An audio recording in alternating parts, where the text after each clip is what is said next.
Well, I actually met Lisa once before campus. When I was in high school, we crossed paths at a state tennis tournament, and I remember it distinctly because my friend who introduced us said, "I want you to meet Lisa. She's the most normal person I've ever met playing tennis." She's just a class act competitively. She just earned this admiration from her teammates. They could see right away she's a quiet but a born leader.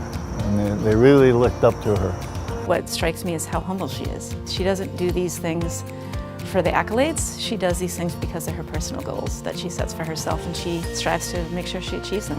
One of the things that I remember most is when I went to business school at Emory, Lisa and I were talking on the phone one night, and probably 20 minutes into the conversation, she says, "Oh, and by the way, I climbed Mount Kilimanjaro." Yes, she was quiet, but let me tell you, she had fire in her eyes. She was tough and mentally very strong, you know. She was simply not going to give up a point, you know. You had to win it. Lisa was 1 year ahead of me in law school, and she had a job as a teaching assistant for a class on professional ethics and professional liability, basically how lawyers should conduct themselves. And in an ironic twist, a couple of the more aggressive guys in the front row were really challenging her on how we were going to be graded and how we were going to be assessed. And a lot of us were sitting in the room feeling like it was incredibly awkward and out of line for these guys to be challenging Lisa the way they did. But she just nodded along, had unbelievable composure and grace, shot them down with a very concise but polite response. And we came away thinking that is a person of unusual composure, grace, and inner fortitude. I think the fact that she lost her mom in such a sudden way, she has a whole perspective on life that every day is a gift, and she makes the most out of every day. She's an inspiration for how to live life.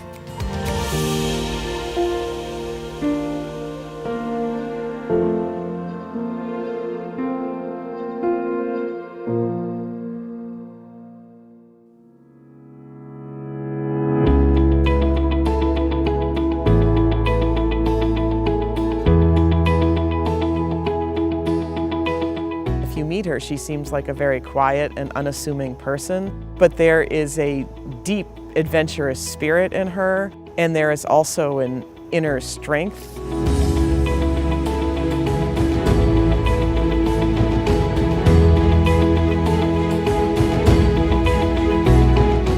I think Lisa read a book about a woman who was a mountain climber, and she had the idea to do Kilimanjaro, and she was originally supposed to do it with her sister, but Lisa ended up going alone.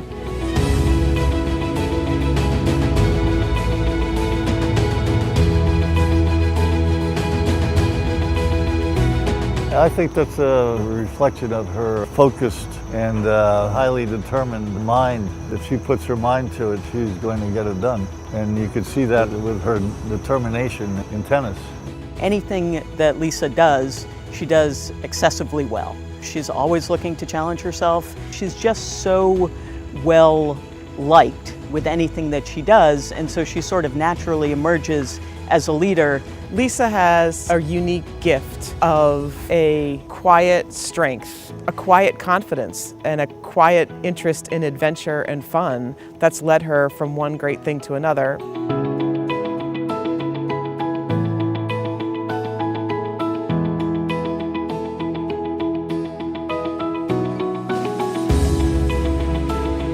One mountain trip she was getting ready to go on. She needed, I think, 2 signatures to complete some of the paperwork. And one was the body disposal plan. Here's the difference in our friendship. When I plan a vacation, I want it all-inclusive and I want to know if there's a swim-up bar. You're wondering, you know, what are you going to do with your body should you die?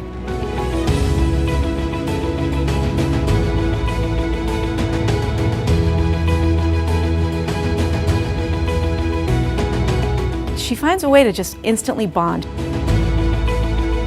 With Lisa, it's never about her.